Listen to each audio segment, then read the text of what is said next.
I'm writing a book on contract for my publisher, and they have no idea what it's about.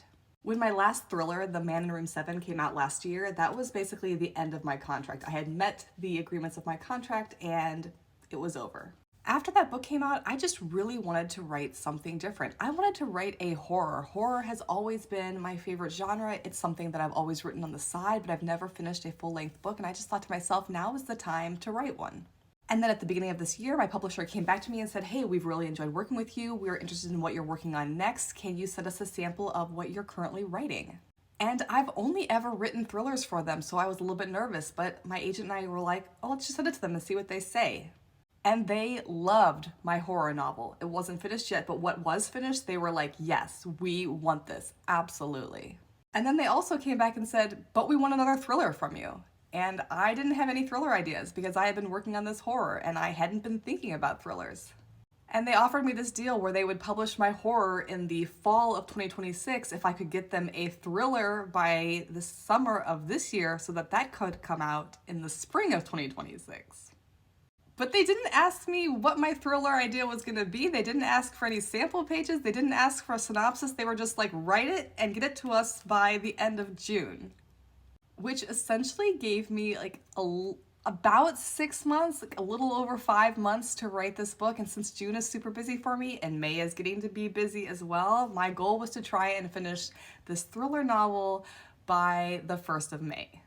It's about to hit 60,000 words, so I'm totally on track, but my publisher has no idea what this book is about, and I'm starting to worry that they're going to think I am crazy.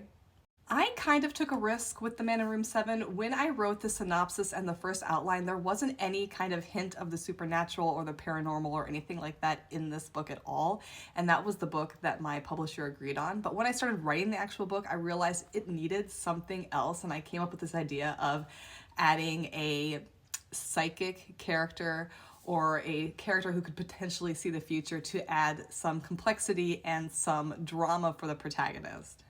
And that was kind of a risk because it was a little bit of a departure from my previous book, Sweet Little Lies, which was very much grounded in reality and real life and could potentially actually happen and was loosely based on some events that did happen in various places in the US, but it was not something that they were anticipating, but they went with it. They rolled with it, it came out, and I think the people who like this one like it.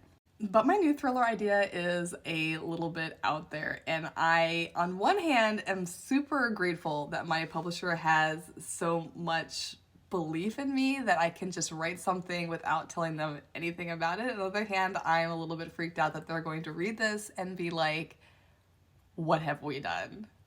But I am so close to the end of the first draft now that I am basically at the point of no return. I cannot change the story. It is going to be what it's going to be, and we're just going to see what my publisher says when they get it. I don't have a good working title at the moment, but it essentially follows a young woman who, when she was a teenager, managed to escape an alien doomsday cult, only to find herself get sucked back into this group 20 years later.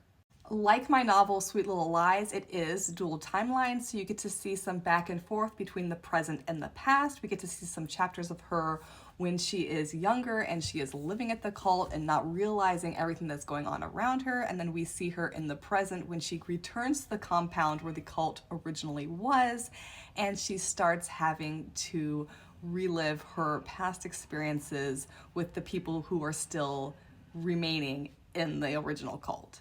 This one has been a little bit of a challenge for me to write. As opposed to my other books, this one has a little bit of a larger speaking cast. And when I say that, I mean there are a lot of scenes where there are a group of people together and everybody is kind of talking to each other or talking at once. And so there is a lot of parts moving to keep track of. But we're also seeing everything from this limited perspective of the protagonist. I think my readers who enjoyed Sweet Little Lies, particularly for its setting, will also enjoy this new book because it also takes place in the Midwest. This one is specifically in West Virginia, kind of in the hollers, in the mountains.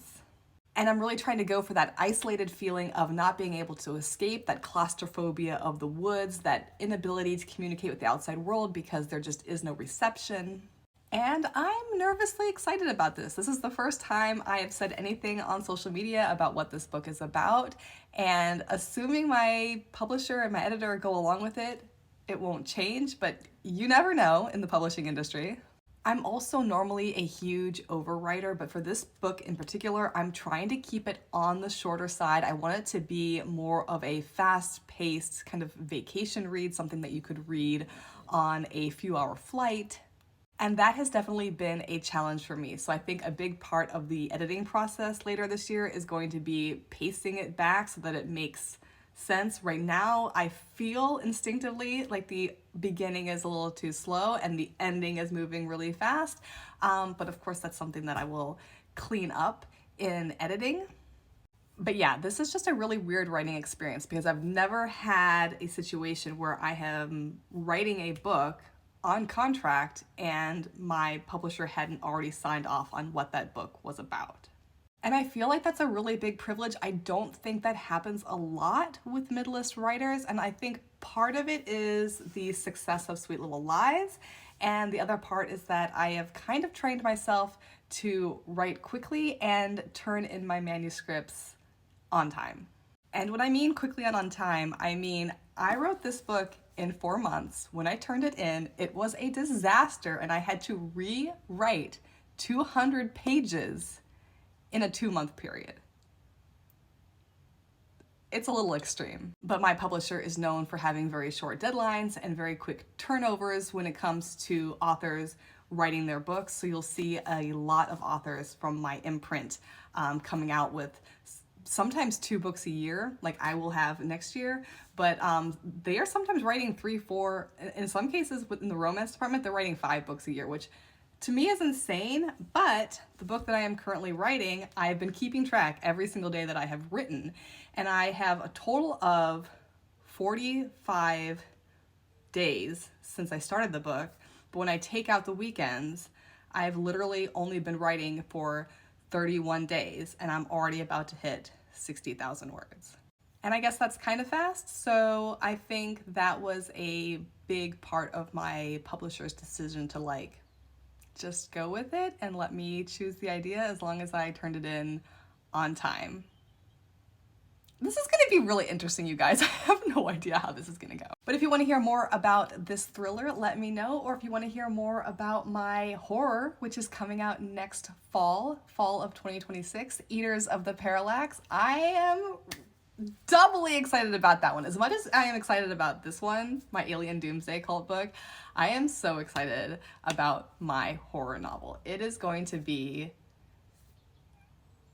It's weird. It's a weird one.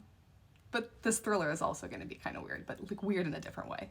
Anyway, stay tuned because I'm going to try and turn this book in before the 1st of May, and then I can finally talk about all the things that are going on with it.